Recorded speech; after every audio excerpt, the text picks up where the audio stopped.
nasa telepono na natin si Dr. Clarita Carlos ng UP. Prof, magandang umaga po.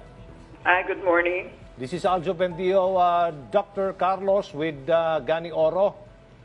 Good morning sa inyo. Opo, Prof, paano po nagsimula itong away na ito ng Hamas at ng bansang Israel?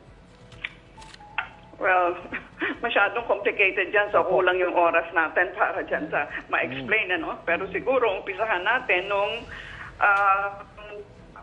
sinakop ng Great Palestine at kanya itong dinivide sa dalawa, no? Dun sa partition plan ng 1947, kung saan tayo ay napilitang bumoto sa partition na ayaw natin. So magmula noon at marami pang mga away dyan sa dalawa, ay yung Israel ay lumaki ng lumaki at ngayon ang dapat mapunta sa mga Palestino ay na-occupy na rin ng Israel. Yan ang punot dulo niyan. Prof, Gani Oro po, ano ho? Sa palagay nyo ba magtatagal at lalala pa itong away nila? Kasi ang inaalala natin yung welfare o kapakanan ng mga Pilipino natin nagtatrabaho sa Israel. Well, depende siguro kung sino yung mamamagitan yan. Kanya lang, napakasama na ang Amerika ay pumanig agad sa Israel na hindi pa niya alam ang buong istorya. So, talaga nakakalungkot.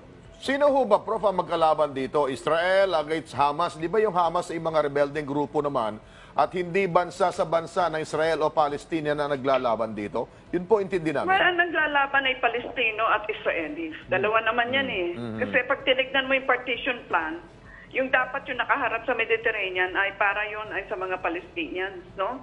Na ngayon ay occupied na ng mga Israelis. Yung Gaza, binigyan niya ng autonomy, so mga Palestino din yan.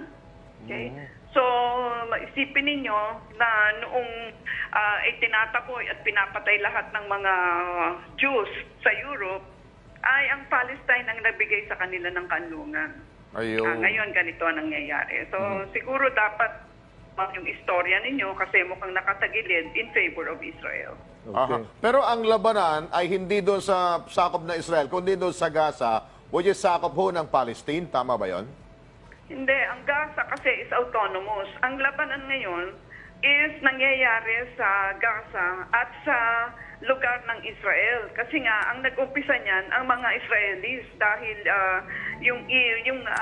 di ba, end ng Ramadan at yung isang holy place diyan sa Jerusalem ay nilusob nila na dapat hindi nila pinuntahan. Kasi tatlo yung relihiyon diyan di ba? Jews, Christian at saka Muslim. Kaya nga yung Jerusalem, mali si Trump na gawin niyang capital ng